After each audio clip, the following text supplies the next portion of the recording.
بسم اللہ الرحمن الرحیم الحمد للہ وحدہ والصلاة والسلام علی من لا نبی بعدہ۔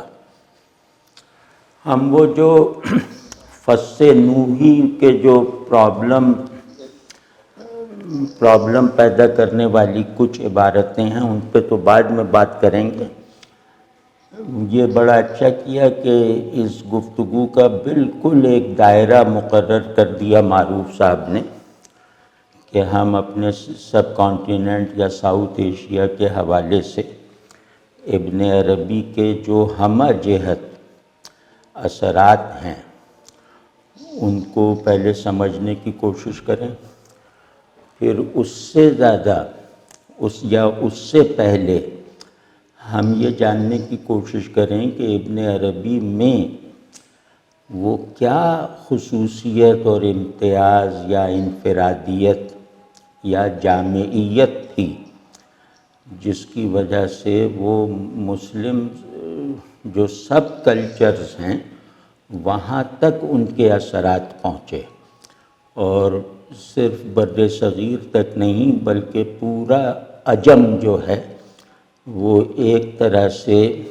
ایمانی شعور کی ہائٹس ان سے عکس کرتا ہے، اور ان کی بتائی اور بنائی ہوئی منازل شعور یعنی شعور ایمانی کے عروج کے جو مراتب اور مراحل ہیں وہ ابن عربی سے لیتا ہے۔ تو تاریخ میں، ہماری تاریخ امت میں کوئی دوسرا آدمی ایک نوسٹک ورلڈ ویو کی تکمیل کے معاملے میں ابن عربی کے قریب بھی نہیں ہے۔ تو یہ ہم پہلے سمجھ لیتے ہیں کہ بھئی ابن عربی میں ایسی کیا بات ہے کہ انہوں نے صرف مذہبی زندگی ہی کو نہیں، فکری زندگی کو بھی متاثر کیا، تہذیبی زندگی کو بھی متاثر کیا، اور مسلم سائیکی پر بھی اثر ڈالا، یعنی ہمارے مزاج بندگی پر بھی اثر ڈالا، اور اس کے ساتھ ساتھ اللہ سے تعلق کی جو برترین سطحیں ہیں ان کو کم از کم ہمارے شعور کے لیے جیسے ایک اسٹیٹ آف پریزنس میں لا کے دکھا دیا۔ تو یہ بہت بڑی بات ہے کہ غائب سے تعلق حالت شہود میں ہو۔ تو یہ ابن عربی نے گویا ہر زاویے سے کر کے دکھا دیا۔ ان کی باتوں کو فلسفہ بھی بنایا جا سکتا ہے، ان کی فلسفیانہ اہمیت بھی بہت ہے، ان کے خیالات کی کریٹیو اہمیت بھی بہت ہے، اور ان کی بہت ساری چیزوں کی ایمانی وقعت بھی بہت ہے۔ اگر کوئی آدمی ایک عمر گزار دے علم توحید حاصل کرنے میں، اور وہ توحید کا علم جیسے کلام وغیرہ کی روایت میں رہ کر حاصل کر لے اور اس کی تکمیل کر لے، یعنی توحید کو عقل کا مسلمہ بنانے میں کامیاب ہو جائے، تو ایسا آدمی بھی جب ابن عربی کی طرف جاتا ہے اور ان کو دیکھنے کا آغاز کرتا ہے تو اسے معلوم ہوتا ہے کہ میرا سارا علم توحید ایسنس لیس ہے۔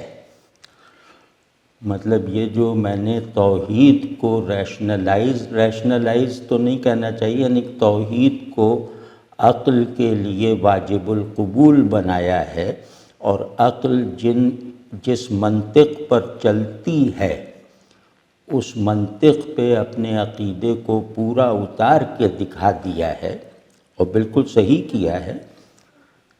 یہ آدمی جو عقلی طور پر اللہ کے وجود کو نہ صرف مانتا ہے بہترین طریقے سے بلکہ عقل ریشنلسٹوں کو منوا بھی سکتا ہے، وہ ابن عربی کو دیکھتا ہے تو اسے پتہ چلتا ہے کہ وہ غلط ٹریک پر ہے۔ مطلب وہ جس راستے پر چل رہا ہے وہ اللہ کی طرف نہیں جا رہا۔ تو یہ اتنا بڑا ایک پرسیپشن کا انقلاب ہے جو ابن عربی کی وجہ سے ہائر کانشس لیولز پر ہمارے سامنے آیا، اور رومی کی وجہ سے ایک ہائیسٹ پیشن بن کے ہم میں منتقل ہوا۔ یہ دو شخصیات ایسی ہیں جن کے بغیر اس دین کی قبولیت کے روحانی نتائج اور اس کی ایمانی تفصیلات، یا یوں کہہ لیں کہ ایمان کو یقین بننے کا راستہ دینا، یہ ان لوگوں نے دکھایا ہے۔ تو اب ابن عربی کی ایک اپسٹیم ہے۔ ابن عربی کے معارف جو ہیں، کیونکہ وہ اپنے فائنل تعارف میں عارف ہیں، تو ان کا جو عرفان ہے وہ ہے سائنس آف پریزنس بنانا، ایمان بالغیب کو اسٹیٹ آف پریزنس میں رکھنا، ذہن کے لیے بھی، قلب کے لیے بھی اور ارادے کے لیے بھی۔ تو ان سے فائدہ اٹھانے کی کوئی پری کوالیفیکیشن ایسی نہیں ہے کہ میرا عالم ہونا بہت ضروری ہو، بلکہ یہ کہ کوئی بھی شخص اپنی موجودہ استعداد کے ساتھ، وہ چاہے سمجھنے کی صلاحیت ہو، چاہے تعلق کی صلاحیت ہو، جس درجے میں بھی اس کے اندر اس طرح کی مثبت صلاحیتیں ہیں، وہ ابن عربی سے اپنے اس مقصود کو حاصل کر سکتا ہے جس مقصود تک پہنچنے میں کا راستہ اس پر واضح نہیں تھا۔ تو آپ سمجھیں نا کہ ہر شخص اپنی ساری استعداد کو تعلق باللہ میں کرسٹلائز کر سکتا ہے، یہی منزل ہے۔ ظاہر ہے ہر آدمی کی استعداد کے مطابق اس کی معرفت ہے، اس کے احوال ہیں۔ تو ہم سے کمال نہیں پوچھا جائے گا، ہم سے کہا جائے گا کہ تمہاری جتنی بھی قبولیت کی صلاحیت تھی وہ ہمیں قبول کرنے میں صرف ہوئی یا نہیں ہوئی۔ تو جس کی بھی پوری صلاحیت، وہ ہو سکتا ہے ایک عام آدمی کی پوری صلاحیت صرف ہوئی ہو اور ایک بہت بڑے ذہن کی پوری صلاحیت صرف نہ ہوئی ہو، تو یہ زیادہ عارف باللہ ہے۔ تو یہ ابن عربی کا دوسرا بڑا کمال ہے کہ انہوں نے سختی سے خواص تک محدود رکھنے والی باتوں کو ان باتوں کے کانٹیکسٹ سے بالکل ناواقف لوگوں کو بھی پہنچا دیا۔ تو یہ ان کے تہذیبی اور نفسیاتی اثرات کا یہ چینل ہے کہ ان کی بات سمجھے جانے کا تقاضا اتنا نہیں کرتی، یعنی ہر ایک سے نہیں کرتی، بلکہ ان کی بات جو ہے نا وہ ایسا ہے کہ جیسے کوئی بارش ہو رہی ہو تو اس میں میری کھیتی جس سائز کی بھی ہو وہ سیراب ہو جاتی ہے۔ اور ابھی تک عرفانی شعور کا کوئی ایسا نمونہ سامنے نہیں آیا، کوئی ایسی سطح سامنے نہیں آئی جس تک پہنچ کر آدمی کہہ سکے کہ میں شیخ اکبر محی الدین ابن عربی سے اب بے نیاز ہوں۔ تو اب یہ جو ایک حتمیت اور فائنلٹی جو ہے، یہ میرا نہیں خیال کہ ان کے علاوہ امت مسلمہ میں کسی کو حاصل ہے۔ تو دوسرے یہ کہ کیونکہ وہ باتیں، ان کی باتیں فینومینالوجیکل نہیں ہیں، ان کی باتوں کی بناوٹ جو ہے وہ قانونی نہیں ہے، ان کے جو معانی ہیں، ان کے جو وہ بتاتے ہیں کہ یہ ہے، تو وہ ہونے کی جس سطح سے یہ سب فیصلے کرتے ہیں کہ یہ ہے یہ نہیں ہے، ہم ہونے کی اس سطح سے مانوس ہی نہیں ہیں، تو اس کی وجہ سے کچھ لوگ ان کے مخالف بھی ہوئے، کچھ ان کے موافق ہوئے، لیکن غلط رخ سے موافق ہو گئے۔ مطلب اس بات ابن عربی کو نہ سمجھنے سے مخالفت بھی پیدا ہوئی اور ایک غلط نمائندگی کی روایت بھی پیدا ہو گئی۔ تو یہ تو ابن عربی ہیں، مطلب انہوں نے ہمیں پہلی مرتبہ بالکل کلینکل بنا کر یہ دکھا دیا کہ ایمانی شعور اور توحیدی نفسیات کی بنیاد اور سرچشمہ کیا ہے اور اس کے احوال کیا ہیں، اس کے مراتب کیا ہیں۔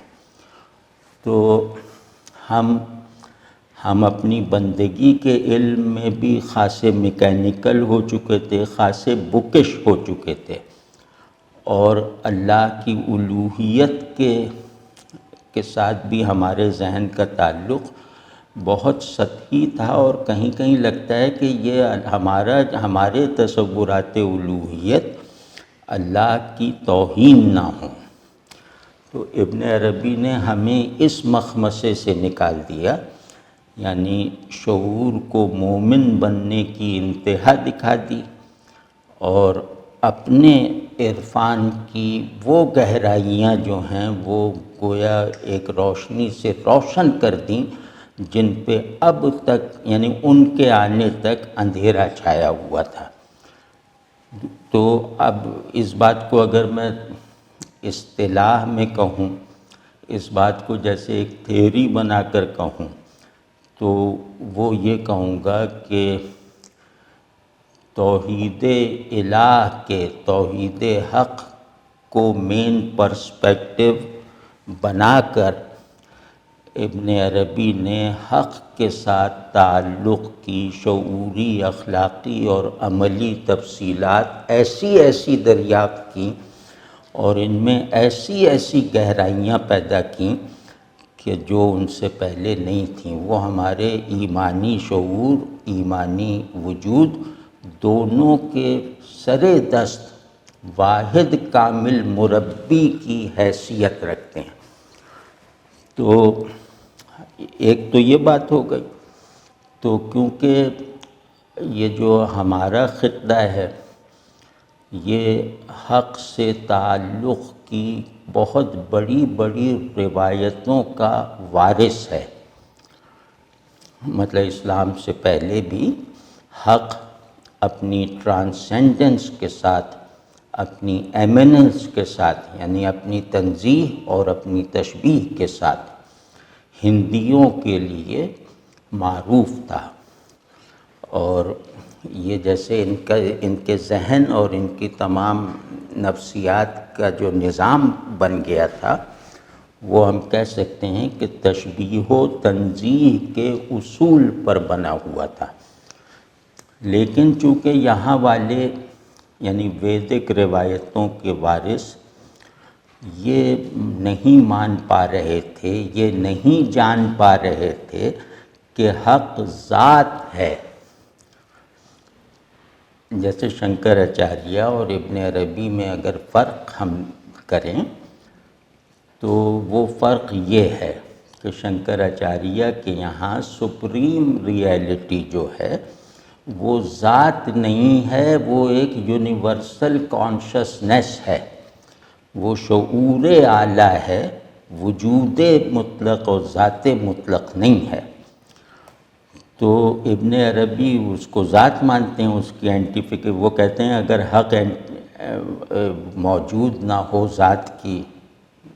ذات کے طور پر، تو پھر جو بھی شعور تم کائناتی اور میٹافزیکل اور جو سپریم مایا، سپریم کانشسنس جو بھی کچھ کرو گے وہ تمہارے تخیل کی وہ پروڈکشن ہے جسے لوگوں نے سر دست مان رکھا ہے۔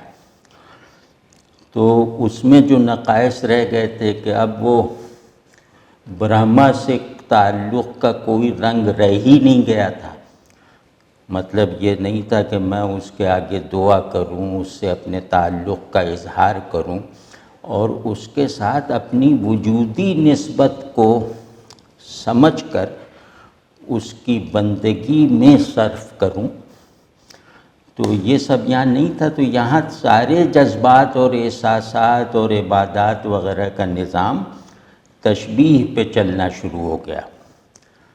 تو لوگوں کو مینیفیسٹیشنز سے تعلق عبادت اور تعلق محبت تھا۔ وہ جو برہما تھا وہ بالکل ایبسلیوٹلی ایبسٹریکٹ ہونے کی وجہ سے میرے ذہن اور میرے قلب کی تمام صلاحیتوں سے گویا بالکل منقطع تھا۔ تو اس انقطاع، مطلق انقطاع کے ساتھ حق کو ماننا یہ لاجیکل بھی نہیں ہے۔ تو اب ابن عربی نے آ کے یہ سب، مطلب چاہے آپ پلوٹائنس کو دیکھ لیں، چاہے شنکراچاریہ، یہ بہت بڑے لوگ تھے۔ تو ان جو تانے دیے جاتے ہیں کہ ابن عربی پہ شنکراچاریہ کا اثر ہے، اب ابن عربی کو شاید شنکراچاریہ کا نام بھی نہ معلوم ہو، ابن عربی پہ پلوٹائنس کا اثر ہے وغیرہ وغیرہ، یہ سب ناسمجھی کی باتیں ہیں، حاسدانہ باتیں ہیں۔ تو ابن عربی کا جو پورا ڈسکورس آف وننس ہے، وننس آف بینگ، یہ ان سے پہلے نہیں ہے، کہیں بھی نہیں ہے، کیونکہ جو ایبسلیوٹ ون ہے وہ ذات نہیں ہے۔ تو یہ کوئی کم بڑا انقلاب ہے کہ انہوں نے اس کو ذات کی حیثیت سے پہچانا۔ تو یہاں کیونکہ وہ زمین تیار تھی، یعنی تنزیہ یہاں جیسے شعور کی تعمیر کرتی تھی، یہاں کا شعور کیا تھا کہ مینیفیسٹیشنز حقیقی نہیں ہیں، حقیقی جو ہے وہ ایک خیال ہے، ایک یونیورسل امیجنیشن کو وہ کہتے تھے، اس کو کچھ نام وام رکھ لیے تھے۔ تو ابن عربی، اس سے یہ ہوتا تھا کہ یہ لوگ ایک محرومی میں مبتلا تھے، لیکن اس محرومی کا اگر ازالہ کرنے والی کوئی آواز ان تک پہنچ جاتی تو یہ اس آواز کو فوراً پہچان لیتے، اس کی کشش کو پیاسوں کی طرح قبول کر لیتے۔ تو یہ زمین ہمارے یہاں تیار تھی۔ تو اس کو ابن عربی، جیسے ہی ابن عربی یہاں داخل ہوئے، ان کی کتابیں جیسے ہی ہندوستان میں پہنچیں تو وہ کچھ ہی دن میں وہ گویا مشرب وجود بن گئیں، وہ مسلک توحید بن گئیں، وہ معارف الہیہ کا واحد ذریعہ بن گئیں۔ اور کیونکہ ہمیں وہ پیاس کے عالم میں آب حیات ملا تھا، تو پیاس کی شدت کی وجہ سے ہم نے اس پانی کو کہیں کہیں سمجھنے میں غلطی کی، اس کے استعمال کے حقوق کو ادا نہیں کر سکے، کیونکہ پیاس اتنی زیادہ لگی تھی تو میں اب 3 سانس میں کیسے پیوں، یا پیالہ آنے کا انتظار کیوں کروں، اس طرح کی کیفیت تھی۔ تو اس وجہ سے ہمارے یہاں ابن عربی کے نام سے ایسی روایتیں بھی پیدا ہوئیں جس میں الحاد اور اس میں فرق نہیں ہے، اور لیکن جو مین اسٹریم ابن عربی ہمارے یہاں ہیں، مین اسٹریم میں اس نے وہ ابن عربی کے فیضان کے ایسے نتائج نکال کر عمل میں لا کر دکھا دیے جو غالباً کسی بھی مسلم ٹریڈیشن میں نہیں تھا۔ تو یہ مطلب ہم سے ان کے تعلق کی نوعیت اور ان سے فائدہ اٹھانے کی کیفیت اور ایک پورا کانٹیکسٹ ہے۔ تو اب یہ جو بات میں نے عرض کی کہ ابن عربی کو سمجھنے کی ایک کنجی ہے، مطلب وہ جیسے کوئی بہت ہی بڑا خزانہ ہو تو تالا تو اس پہ ایک ہی ہوتا ہے نا، تو اس تالے کی کنجی جو ہے وہ یہ ہے کہ آپ تنزیہ اور تشبیہ کے آرڈر کو سمجھتے ہوں۔ یہ آرڈر شعور بھی ہے اور وجود بھی ہے۔ تو تنزیہ اور تشبیہ کو اگر آپ ابن عربی کے پیراڈائم میں سمجھ لیں تو پھر ابن عربی کی بعض عبارتیں لغوی طور پر یا فہم کی روٹین سے باہر تو ہو سکتی ہیں، لیکن آپ اس کے جوہر کو، اس کے جو سبسٹنس اصلی ہے اسے پا لیں گے۔ اور ابن عربی کا مقصود بھی یہ ہے کہ وہ اپنی باتوں کو مفہوم بننے تک محدود نہ رکھیں، بلکہ وہ ان معارف کو احوال بنائیں، کنڈیشنرز بنائیں اور ہمارے لیے ایک ری اینٹیفیکیشن کا سامان پیدا کرتے ہیں۔ تو وہ ہم نے سمجھا، میرا خیال ہے کہ سارے عالم اسلام میں زیادہ ہم نے سمجھا، باقی لوگوں نے شرحیں وغیرہ جو لکھی ہیں وہ فلسفہ بنایا ہے اسے، ہم نے اس کو باقاعدہ قرب حق کا ایک عملی اور ذوقی اور شعوری ذریعہ بنانے میں کامیابی حاصل کر کے دکھائی ہے۔ تو مطلب ہمارے یہاں اللہ سے تعلق کے تمام حقوق جو ہمارے ذمے ہیں، وہ جتنی جامعیت، صداقت، اخلاص اور قلبی تسکین کے ساتھ ابن عربی سے حاصل ہوئی اور اس کو حاصل کرنے کے نتیجے میں اس کے جو جس طرح ری مینیفیسٹ کیا گیا وہ بہت ہی بڑی روایت ہے۔ تو ہم نے ان کو مطلب وجودی قوت بنانے میں زیادہ دلچسپی لی فلسفہ بنانے کے مقابلے میں۔ تو جب بھی آپ ابن عربی کا اثر اس خطے پر دیکھنا چاہیں تو اس سے شاید زیادہ مدد نہ ملے کہ دیکھو ابن عربی کی باتوں کو انہوں نے کھول دیا، یعنی فلاسفیکلی کھول دیا۔ وہ بھی ہیں ہمارے یہاں لوگ، شاہ محب اللہ الہ آبادی ہیں، وہ مجھے فخر ہے کہ وہ میرے ہم وطن ہیں، تو اور بھی ہیں لوگ، لیکن یہ کہ وہ مختصر سا کام ہے۔ ہمارے یہاں ابن عربی کی روایت عملی ہے اور قلبی ہے، روحانی ہے۔ تو کیونکہ ہمیں ذہنی تفصیلات کی ہمارے اجتماعی لاشعور میں راسخ آئیڈیاز کی زندہ موجودگی کی وجہ سے ضرورت نہیں تھی، تو یہ بات کہنی تھی۔ اور فص نوح کا جو ہے فص نوحیہ، اس میں ایک ہی عبارت ہے جو میرے علم کے مطابق جس نے مسائل پیدا کیے، وہی تنزیہ و تشبیہ کے اصول پر ہے کہ نوح علیہ السلام اپنی قوم کا مطالبہ نہیں سمجھے۔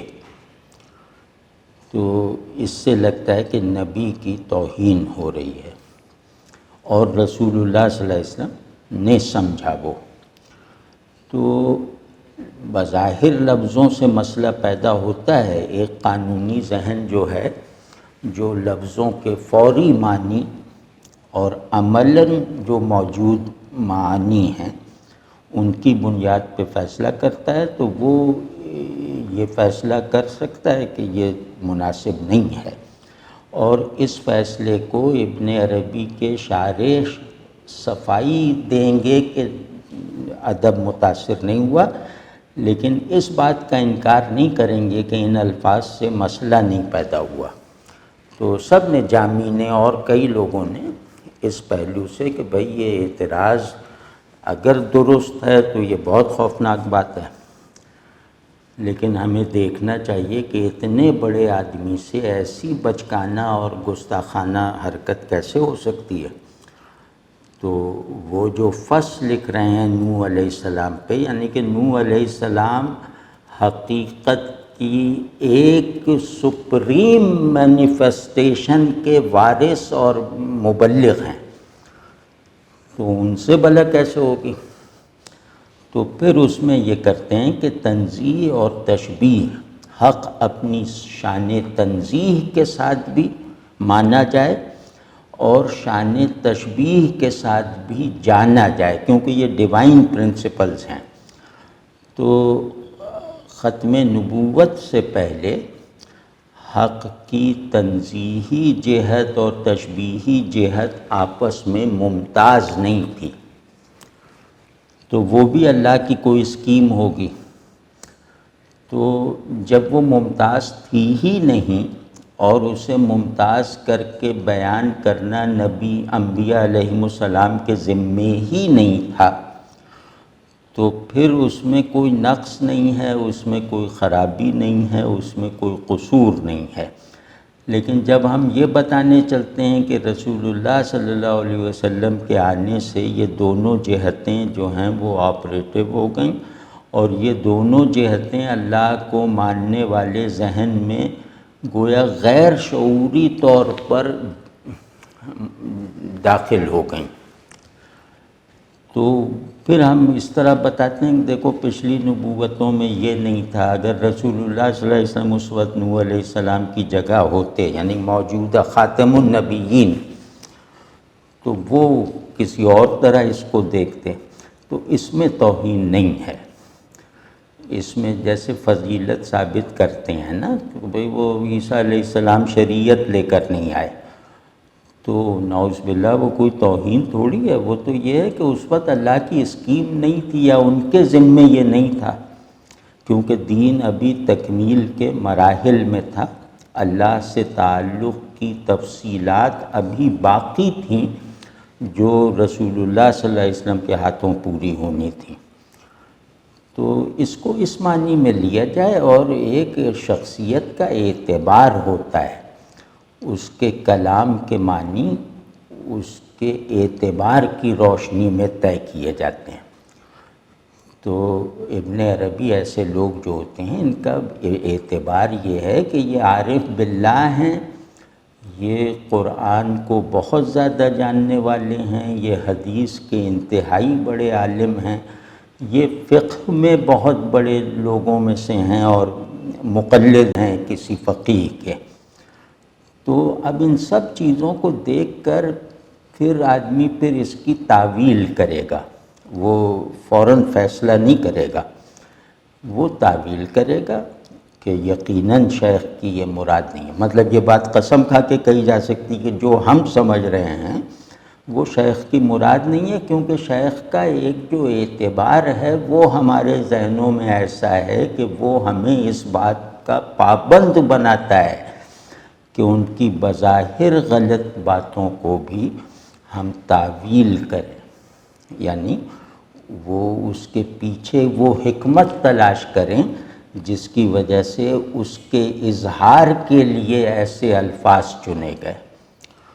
تو وہ اگر وہ میرے سامنے ٹھوس طریقے سے آئے تو پھر میں اس پہ اور کچھ عرض کروں گا، لیکن یہ ابن عربی کے جو مشکل اور متنازع عبارات ہیں ان کے حل کا ایک طریقہ ہے یہ۔ شکریہ جاہد صاحب، آج آپ نے کچھ بہت بنیادی مسائل کی طرف ہماری توجہ کی، اور یہ جو ذات کے بارے میں آپ نے یہ ارشاد فرمایا کہ ابن عربی نے اس کو سینٹرلائز کیا، اگرچہ شکراچرہ وغیرہ کے شارحین ان کے ہاں ایک سپریم سیلف کی بات بھی کرتے ہیں، کہ اگرچہ وہ نارملی اس طریقے سے نہیں ملتا ہے ہمیں، بلکہ ہمیں ابھی جو کشمیری وہ بہت بڑے تھنکر تھے، ان کے ہاں وہ سپریم سیلف اور جو مینیفیسٹو کی ریئلٹی دونوں کی بات زبردست۔ جی جی، وہ میں نے کہا تھا کہ کشمیری شیوائٹس پہ کبھی ہم سے گفتگو کیجئے۔ تو دوسری بات یوسف علیہ السلام کے حوالے سے بھی جو بات یہاں ملتی ہے کہ اصل میں تعبیر بھی اس کا سوسب ہی جانتے تھے ان پراپر فارم، تو جو خوابوں کا جو اصل میں دنیا خواب ہے اس کی تعبیر جو رسول کرتا ہے، تو اس کے بارے میں آپ کچھ فرمانا پسند کریں گے کہ اس سے بھی کبھی کبھی یہ بدلی ہوئی ہے خوابوں کا یہ اصل میں ہمارے کیونکہ ہمارے یہاں ہاں یہ بھی کہ یوسف علیہ السلام بہت بڑے تھے، اس خوابوں کی تفسیر کے سب سے بڑے جی سر ہاں وہ آپ کی آواز مجھے صاف نہیں ہے، آپ کہہ رہے ہیں خوابوں کی صاف؟ تعبیر؟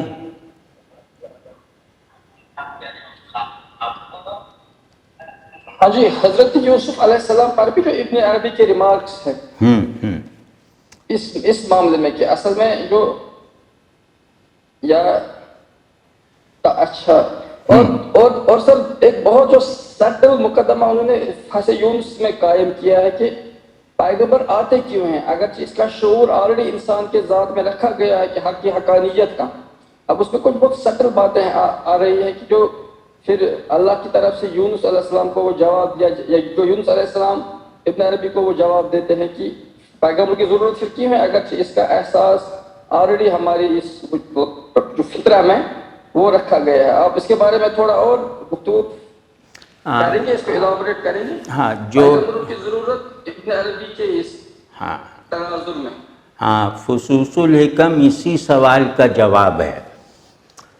تو وہ جتنا میں آپ کے سوال سے سمجھا ہوں وہ میں عرض کر دیتا ہوں کہ اللہ حق کیا ہے، اس کا جواب میں اپنے فطری شعور سے نہیں دے سکتا۔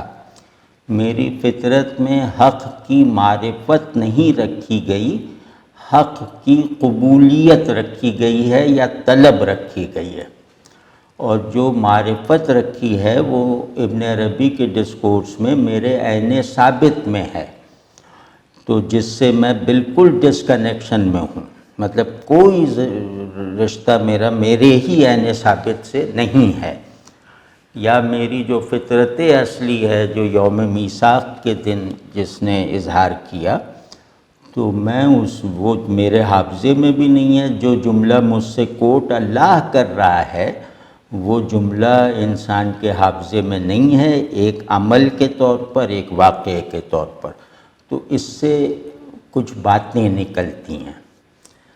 ایک تو یہ کہ انسان، یعنی انسان اب پورا انسان، یا آئیڈیا آف جو وہ انسان کا آئیڈیا، ڈیوائن آئیڈیا جو ہے،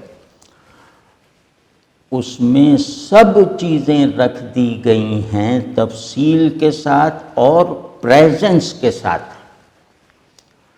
لیکن وہ رکھنے کے بعد اس آئیڈیا کو لوگوں میں یعنی انسانوں میں، تخلیق پا جانے کے بعد انسانوں میں اس کی پہچان، اس کی یادداشت نہیں رکھی گئی، تاکہ یہ اپنی فطرت سے جڑنے کی جو وہ ضرورت ہے وہ اس کو خود سے محسوس ہوتی رہے۔ تو نبی آتا ہے انسان کو اس کے ڈیوائن آئیڈیا سے ہم آہنگ کرنے کے لیے، اور اس کے ایمانی آئیڈیلز یا اس کے آئیڈیا آف دا ریئل کو ایکچولائز کرنے کے لیے، اس کے اندر موجود دھندلے سے اجمال کو روشن تفصیل دینے کے لیے، اور خدا کو ماننے کا احساس شعور میں جاننے کی جتنی صلاحیت ہے اس کی بھی تسکین کر دے، اس لیے نبی آتا ہے۔ اور پھر نبی اس احساس کو یعنی الوہیت کا، خالق کا، وحدت کا جو احساس جسے آپ کہہ رہے ہیں، وہ کسی کے لیے قابل شناخت ہے، کسی کے لیے نہیں ہے، لیکن پھر بھی اس احساس کو گویا اس احساس کا جو محسوس ہے، جو حقیقی محسوس ہے، اس کی معرفت دینے اور اس سے احکام کے ذریعے متعلق کرنے کے لیے۔ تو بہت ساری نبوت کی ضرورتیں ہیں، اور پھر یہ کہ دوسری جہت سے نبی آتا ہے مجھے بندہ بنانے کے لیے، یعنی اللہ سے تعلق کا سار کے تمام حقوق صرف ایک پوزیشن لے کر ہی پورے کیے جا سکتے ہیں، اور وہ ہے بندگی کی پوزیشن۔ تو بندگی کی پوزیشن کیسے اختیار کی جائے اس کا میرے لاشعور میں کوئی خاکہ نہیں ہے۔ تو یہ سب چیزوں کو یقینی بنانے یعنی میرے صحیح احساسات کو میرے ذہن اور تجربے میں یقین کے درجے تک پہنچانے کے لیے نبی آیا ہے، اور پھر وہ اللہ کے نظام انصاف کو بتانے آیا ہے، اور یہ معرفت دینے آیا ہے کہ تمہارا زمین پر ہونا ایک آزمائش ہے، ایک غریب الوطنی ہے۔ اس مشکل غریب الوطنی میں اپنے اصلی گھر کی طرف جانے کا یہ راستہ ہے۔ تو وہ راستہ دکھانے، وہ ہمارے پاس کوئی ذریعہ نہیں تھا اس کا۔ تو بہت سی باتیں ہیں، اور یہ سب جو ہے فتوحات میں جستہ جستہ ادھر ادھر بکھری ہوئی ہیں۔ تو ابن عربی وہ پیرینیل فلاسفرز کی طرح کا رویہ نہیں رکھتے کہ وہ عقل یعنی العقل یہ خود وحی کی اعلیٰ فارم ہے، تو وہ یہ سب نہیں مانتے۔ وہ کہتے ہیں کہ تعین میں رہے بغیر لا تعین کو نہیں مانا جا سکتا۔ تو تعینات میں رہنا اور اس کے حقوق ادا کرنا لا تعین سے تعلق کی واحد صورت ہے۔ تو یہ ہے۔ اور جو آپ مثال دے رہے ہیں نا کشمیری وہ جو ہیں، تو کشمیری شیوائٹس پہ مسلمانوں کا بہت اثر ہے، اور ان کے یہاں وہ اینٹیفائڈ یونٹی ہے، لیکن ان کے یہاں بھی صفات اور ذات والا معاملہ ایسی کلیئرٹی کے ساتھ نہیں ہے۔ ان کے یہاں بھی اس ذات حقیقی سے قانون اخذ کرنے کے چینلز نہیں ہیں۔ اس ذات حقیقی کا سیلف ڈسکلوجر یعنی وحی کی صورت میں عبارت وہ نہیں ہے۔ تو یہ سب چیزیں ظاہر ہے کہ بننے کے مراحل میں تھیں، تو ان کے بننے کی تکمیل کا پورا جو ڈھانچہ ہے وہ ابن عربی کے سوا کسی نے نہیں دکھایا، یعنی تمام روایتوں میں۔ اب آخر کوئی وجہ ہوگی نا کہ عیسائیت کو اعلیٰ درجہ شعور پر مستند کرنے کے لیے انہوں نے ابن عربی کی انگلی پکڑ کے آگے بڑھ۔ تو یہ ہے، لیکن کہنے کا مطلب یہ ہے کہ یہ کیونکہ مختلف مراحل ہیں، تو ہم یہ نہیں کہہ رہے کہ فلاں ناقص اور فلاں کامل، لیکن یہ کہ ہم یہ ضرور کہہ رہے ہیں کہ یہ وحدت الوجود کا ڈسکورس اپنی ریلیجوسٹی کے ساتھ یہ ابن عربی سے پہلے نہیں تھا کسی بھی روایت میں۔ بہت شکریہ جاوید صاحب۔ لاسٹ محفل میں عابد صاحب نے کوشچن پوچھنے کی کوشش کی تھی، پھر وقت نہیں ملا۔ اگر وہ کہیں پہ ہے تو وہ پہلے سوال پوچھے، اور مین وائل منظور رحمان میر صاحب ہمارے یہ ایک صاحب کی بڑی خوبصورت شاید انہوں نے سوال پوچھنا چاہا ہے، خود ادب کریں۔ میں السلام علیکم، میں نے انموٹ کیا ہوا ہے۔ وعلیکم السلام۔ السلام علیکم۔ وعلیکم السلام۔ میں منظور رحمان ہوں، تو مجھے آپ سے کچھ کہنا ہے کہ ابن عربی کا تعارف ہمیں صرف تبھی ارطغرل سیریز سے ملا ہوا ہے۔ میں اپنی کمزرفی کا تو میں اعتراف کر رہا ہوں۔ اب مجھے اس وقت یہ سوال ہے کہ اس وقت ڈائیورس پروفیشنل بیک گراؤنڈ کے پس منظر کی وجہ سے ہمیں اس چیز کی ضرورت ہے کہ ہمیں پہلے ابن عربی اور وحدت الوجود کا تعارف ہو جائے پہلے، کیونکہ ابن عربی جو ہے وہ ایک پولیمیتھ تھے، اس کا جو دائرہ تھا وہ بہت، یہ وحدت الوجود ہی نہیں تھا، بہت کچھ تھا ابن عربی کا جو کنٹریبیوشن ہے، جو اس کی کنٹریبیوشن ہے۔ تو میں سمجھتا ہوں کہ بہت سارے ہمارے جو سامعین ہیں یا اس جو پارٹیسپنٹس ہیں بہت ساروں کو ابھی اس کا تعارف بھی نہیں مطلب شاید میری نظر صحیح فرمایا. ہاں جاوید صاحب فرمائیے. بہت اچھا، بہت عمدہ ہے، اور یہ واقعی ایک ضرورت ہے. تو ابن عربی کا ایک جزوی سا تعارف اور ان کی ہے اہمیت اور مرتبے کی طرف اشارہ تو میں نے شروع کی گفتگو میں کیا ہے. تو اب اس میں ابن عربی کا یہ بھی آپ نے بالکل صحیح کہا کہ وحدت الوجود کا لفظ ہی ابن عربی کے یہاں نہیں ہے، بعد والوں کے یہاں ہے. تو لیکن ابن عربی سے منسوب وحدت الوجود، جس کو ہم اگر پرانے کانٹیکسٹ میں یا پرانی جو ایپسٹیم ہے اس میں رکھ کے دیکھیں تو زیادہ آسانی سے سمجھ میں آ سکتا ہے کہ اللہ کا اپنی مخلوق سے تعلق کیا ہے، جس کو وہ لوگ کہتے تھے ربط الحادث بالقدیم، کہ اللہ ماورائے زمان و مکان ہے، اللہ عقل حواس سب چیزوں سے ماورا ہے. تو اس کے ساتھ ایک زندہ تعلق جو عقل کے لیے بھی سیٹسفائنگ ہو، اور میرا جو ایک پیشن آف بینگ ہے اس کو بھی سیراب کرتا رہے. میرے ہونے میں جو آتھینٹسٹی درکار ہے وہ آتھینٹسٹی بھی فراہم کرتا رہے. وہ کیا ہے؟ تو ابن عربی نے اپنی فکر کے بنیادی ترین حصے میں اسی کا جواب دیا ہے کہ اللہ کے ساتھ ہمارے تعلق کی تین چینلز ہیں، اور اس میں جو دو چینلز تو وہ ہیں جو اللہ سے چل کر ہماری طرف آتے ہیں، ایک چینل وہ ہے جو ہماری طرف سے اللہ کی طرف جاتا ہے. تو وہ چینلز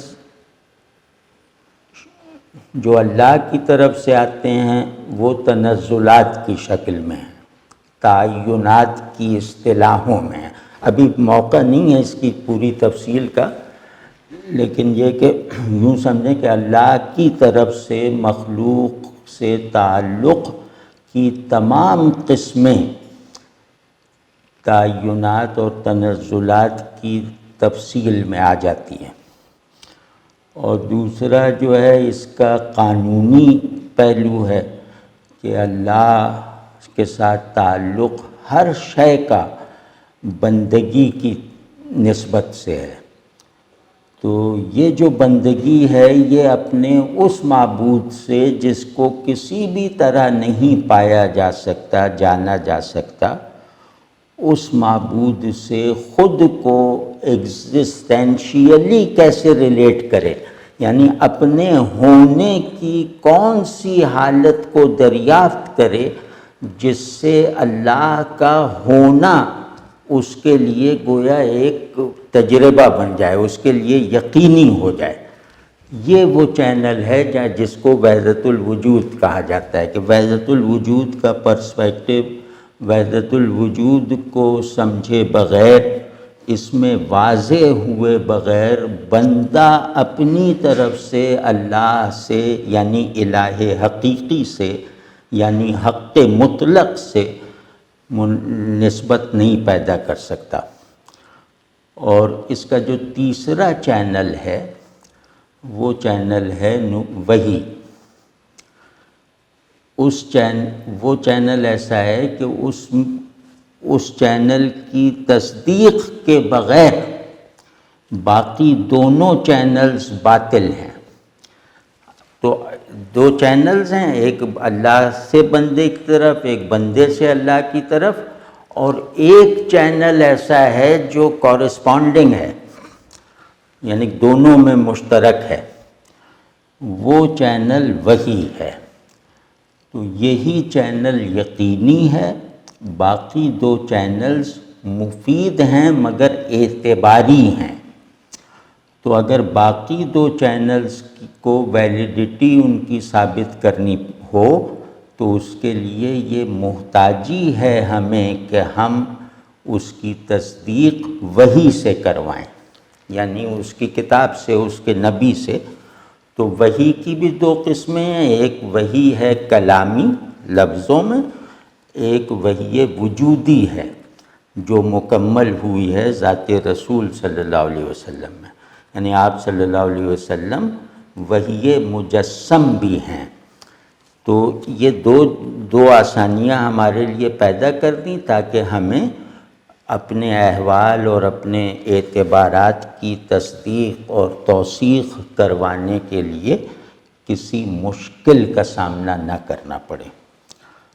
تو یہیں وہ بھی واضح ہو جاتا ہے کہ نبی کی سینٹریلٹی کیا ہے، یعنی حق اور عبد کے درمیان، حق اور خلق کے درمیان ایک برزخ پرنسپل ریئلٹی کے جز کے طور پر برقرار رہتا ہے اور کبھی بیچ سے نہیں ہٹ سکتا، وہ برزخ نبی ہے۔ تو لیکن میں اگر مجھے یہ موقع دیا جائے کسی نشست میں الگ سے کہ میں ابن عربی صاحب کا پورا ڈسکورس جو ہے وہ اپنی سمجھ کے مطابق ذرا پورا بیان کر سکوں تو اس سے انشاءاللہ فائدہ ہوگا کہ ان کا، جیسے میں ایک تھوڑا سا مثال دیتا ہوں، مطلب اس وقت وہ گفتگو تفصیلی ممکن نہیں ہے، مثال دیتا ہوں کہ چاہے فلسفہ ہو، چاہے کوئی سوشل سائنسز ہوں، کچھ بھی ہو، انسانی شعور کے بارے میں سب اس بات پہ متفق ہیں کہ یہ 3 سوالات سے بنا ہے، یعنی شعور میں جواب نہیں گندھا ہوا، سوالات گندھے ہوئے ہیں اور جواب دینے کی قوتیں اسے بخشی گئی ہیں۔ تو وہ ہے انسان کیا ہے، یہ کارخانہ وجود، یعنی جتنی بھی کائنات مجھے معلوم یا نامعلوم ہے، یہ کیا ہے، اور ان کا خالق اور مالک یا یہ دونوں مینیفیسٹڈ ہیں جس ریئلٹی سے، وہ ریئلٹی کیا ہے۔ تو ہماری اصطلاح میں یا ابن عربی کی اصطلاح میں یہ ہے کہ انسان کیا ہے، کائنات کیا ہے، خدا کیا ہے۔ تو ان تینوں کے جوابات اگر میسر آ جائیں یقین کی حد تک اور عقیدہ بنائے جا سکیں تو ان جوابات کے اعتقادی مجموعے کو ورلڈ ویو کہتے ہیں۔ تو اسلام کا یا نبوی ادیان کا جو خلاصہ ہے وہ ان 3 سوالوں کے بالکل فائنل جوابات ہیں، اور وہ جوابات مجھ سے یہ تقاضا نہیں کرتے کہ میں ان جوابات کے اندر چھپی ہوئی علمی باریکیاں ڈھونڈوں، ان کا تقاضا مجھ سے یہ ہے کہ ان جوابات کو اپنے ہونے اور اپنے جاننے کی تمام سرگرمیوں اور حالتوں میں حاضر رکھوں۔ تو یہ چیز جو ہے اگر مجھ سے پوچھا جائے کہ یہ چیز کس غیر نبی کے کلام سے بالکل اظہار پا گئی ہے تو میرے پاس ابن عربی کے علاوہ کوئی نام نہیں ہے۔ تو اس نظر سے بھی کچھ لوگ چاہیں تو انہیں دیکھ لیں کہ وجود کیا ہے۔ فرض کیا ہم دوسرے اینگل سے دیکھیں کہ ابن عربی یہ جواب دے رہے ہیں کہ وجود کیا ہے، یعنی ان کی بیشتر فکر کا انحصار اس سوال پر ہے۔ تو وجود کیا ہے؟ وجود کی حقیقت واحد کو پہچاننا اس کے مختلف مظاہر، مراتب اور تعینات میں، مطلب اس کا اسٹینڈرڈ جواب یہ ہے کہ حقیقت واحدہ وجود کا مطالعہ اور اثبات باعتبار تعینات.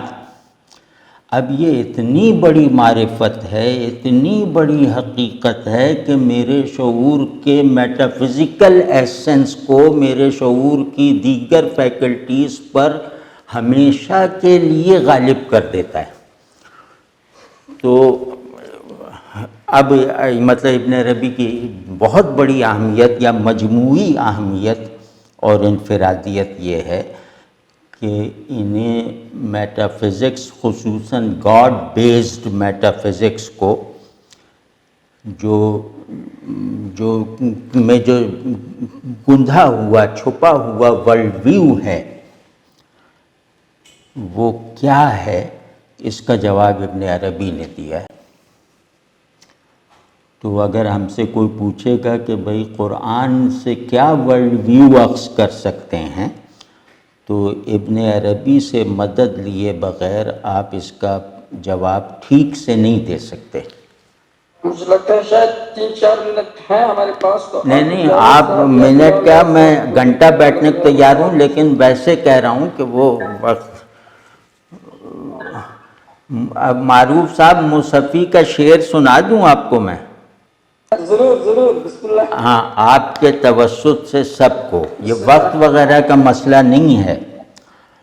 وہ ان کا شعر ہے کہ تیرے بیٹھے جو ہمیں یاد بھی آیا کوئی کام، ہم نے موقوف اسے وقت دیگر پر رکھا. ہاں جی بلال صاحب سوال پوچھنا چاہتے ہیں. جی جی. السلام علیکم سر. جی وعلیکم السلام. سر میرا نام بلال ہے، بلال احمد. سر مجھے ایک دو کمنٹس کرنے ہیں اور ایک کوشچن بھی ہے آپ سے. پہلا یہ کہ جو آپ نے شنکرا اور ابن عربی کے ریلیٹڈ جو بات کہی، تو اس میں نے ایک بک پڑھی ہے، پتہ نہیں رضا شاہ کاشمی نے لکھی ہے، دا پاث ٹو ٹرانسینڈنس، جس میں ایک کمپیریٹو اسٹڈی ہوئی ہے شنکرا. کس کی بک ہے؟ ابن عربی کو لے کر.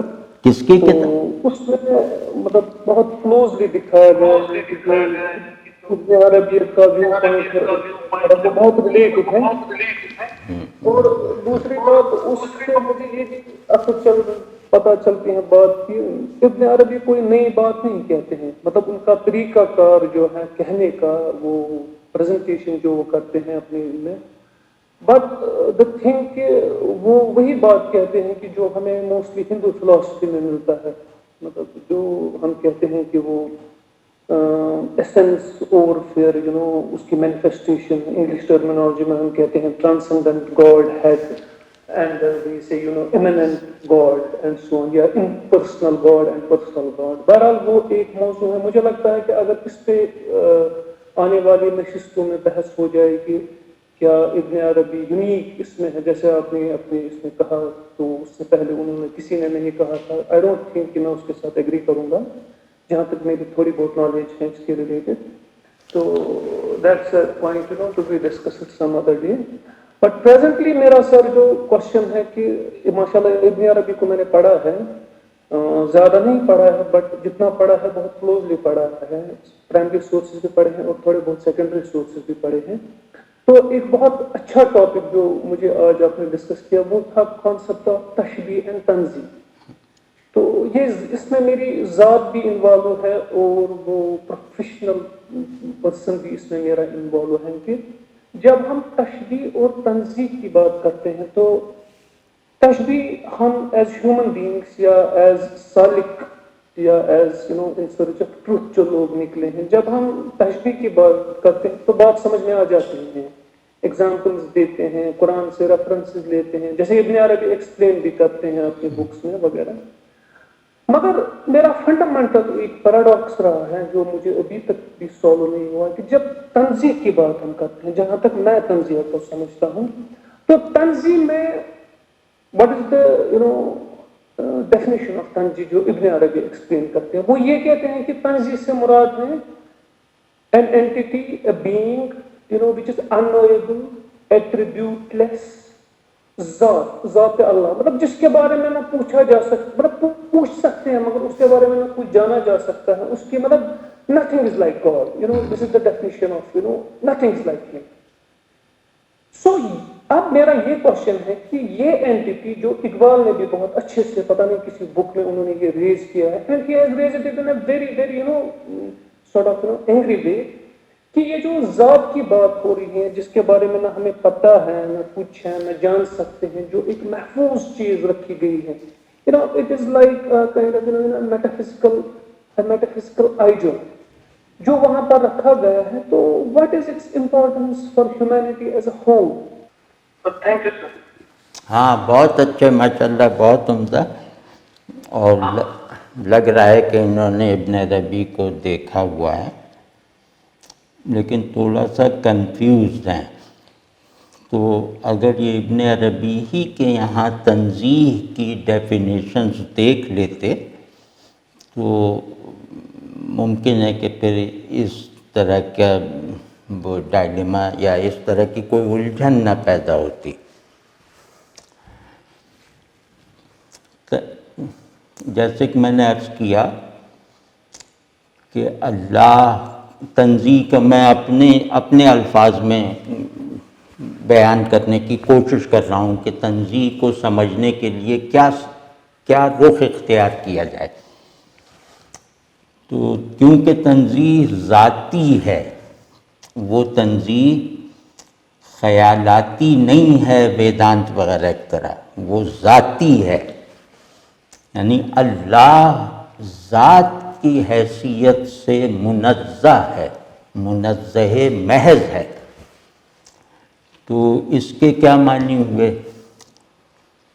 تو اس میں جو ہے اس کے دو وہ ہیں. یہ کہنے کا مطلب یہ ہے اگر میں اپنی زبان میں کہوں جو شاید آج کل کی زبان کے قریب ہے کہ اللہ تنزیہ میں ہے اس کا مطلب ہے اللہ ایز سچ اللہ جیسا کہ وہ ہے وہ وجود اور شعور وجود اور علم دونوں سے ماورا ہے. اس کا یہ مطلب نہیں ہے کہ وہ وجود سے ماورا ہونے کا مطلب ہے کہ وہ صفات سے بھی بلند ہے اپنی ہی صفات سے اور شعور سے ماورا ہونے کا مطلب یہ ہے کہ ذہن علم شعور یہ وجود کے ایکسپیرینس کے نتائج ہیں وجود کے آئیڈیا سے پر بیسڈ ہیں. سارا علم وجود کیا ہے کا جواب ہے. تو جب وہ وجود ہی سے ماورا ہے تو وہ ظاہر ہے کہ اس وجود کی طلب میں پیدا ہونے والی عقل علم وغیرہ سے بھی ماورا ہے. تو اب اس بات کا کیا مطلب ہے کہ وہ وجود سے ماورا ہے. اس کا مطلب یہ ہے کہ وہ اپنی ذات کے مطلب ایز سچنس میں اپنی ذات کی پیورٹی میں جس کو تصوف میں مرتبہ محضیت کہتے ہیں تو وہاں وہ وحدت بیانڈ وحدت ہے یعنی بیانڈ وحدت واحد ہے کہ وحدت کا جو ہمارا آئیڈیا ہے وہ اس آئیڈیا آف وننس سے بھی بلند ہے. اس کا مطلب کیا ہوا اس کا مطلب یہ ہوا کہ اس کی ذات جیسی کہ وہ ہے وہ کسی بھی کمند میں نہیں پھنسائی جا سکتی. اس کی طرف رسائی کا کوئی بھی راستہ ہماری طرف سے نہیں نکل سکتا تا وقتے کہ وہ اپنے اظہار کے لیے دوسرا پرنسپل نہ چوز کرے. تو وہ تشبیہ ہے یعنی تشبیہ ہم پر واجب کرتی ہے لازم کرتی ہے کہ ہم تنزیہ کو مانیں. جیسے ابن عربی نے کہا کہ صرف تشبیہ سے شرک پیدا ہوتا ہے اور صرف تنزیہ سے انکار پیدا ہوتا ہے ذات کا انکار. تو حقیقت ان دونوں میں ہے کہ اللہ جتنا چاہتا ہے وہ ہمارے علم میں آتا ہے. تو اس کو ماننے کے لیے جتنا علم درکار ہے وہ ہمیں فراہم ہے اصول تشبیہ پر، اصول ظہور پہ۔ لیکن یہ کہ جو ذات اگر ایسی ہو کہ ہم اسے اپنے علم کا ہدف بنا لیں، اس امید کے ساتھ کہ کسی وقت ہم اس کے ریئل ایسنس تک پہنچ سکتے ہیں، مطلب اس کے لیے انسرکلڈ بائی امیجنیشن یا بائی کوگنیشن وغیرہ کا اگر تصور بنا لیں، امکان تسلیم کر لیں، تو پھر وہ ذات کامل نہیں ہے۔ جو ذات اپنے دوسرے کی تحویل میں آ سکتی ہو، جو ذات اپنی حقیقت کے اعتبار سے اس کے غیر کو معلوم ہو سکتی ہو، جس کی حقیقت تک اس کا غیر رسائی حاصل کر سکتا ہو، وہ ذات کامل نہیں ہو سکتی۔ تو اس کے کمال کو جب دیکھا جائے گا تو تنزیہ کے زاویے سے دیکھا جائے گا، اور ابن عربی کی اصطلاح میں اس کی رحمت کو، اس کے نظام ظہور کو جب دیکھا جائے گا تو وہ اس کے علم، مطلب وہ اس کے علم میں آنے کا راستہ ہے۔ میرے خیال میں اس میں الجھن نہیں ہونی چاہیے تھی، اس میں ابن عربی نے خود بار بار زور لگا کے اور زور دے کر وضاحتیں کی ہیں۔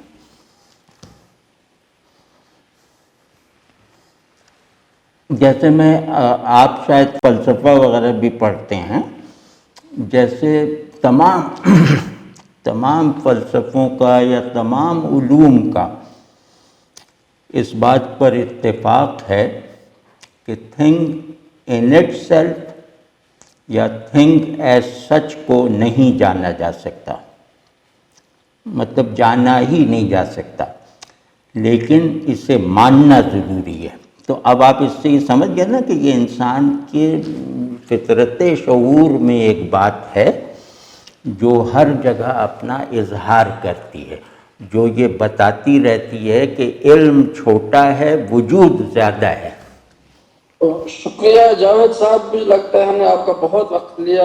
نہیں بہت مجھے خوشی ہوتی ہے، اللہ سب کو خوش رکھے۔ ان کو فیوچر میں سلجھانے کی اور کوشش کریں گے، تو بلکہ جو آپ نے فرمایا کہ مجھے اس پہ کھل کر ابن عربی کے اس ڈسکورس پہ کھل کر بات کرنے کے لیے ہم کوئی اور نشست مقرر کریں انشاءاللہ۔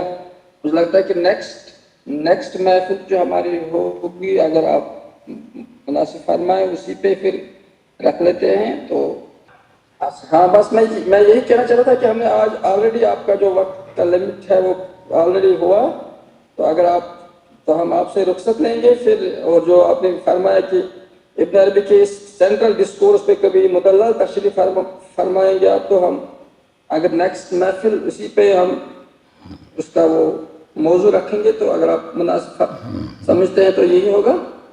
تو آج آپ کا سب شرکاء کا شکریہ، جو سوال نہیں پوچھ پائے ان سے معذرت، وہ انشاءاللہ نیکسٹ سیشن میں ان سے ہم سوال لیں گے۔ اچھا، ایک میری گزارش ہے کہ میرے کچھ ہیں وہ جو خصوص کی شرح میں کچھ نشستیں ہیں، وہ یوٹیوب پہ مل جائیں گی۔ ان میں جو پہلی 2 نشستیں ہیں وہ دھیان سے سن لیں، تو پھر انشاءاللہ بہت مطلب پھر سب چیزیں آسان ہوں گی، اللہ نے چاہا۔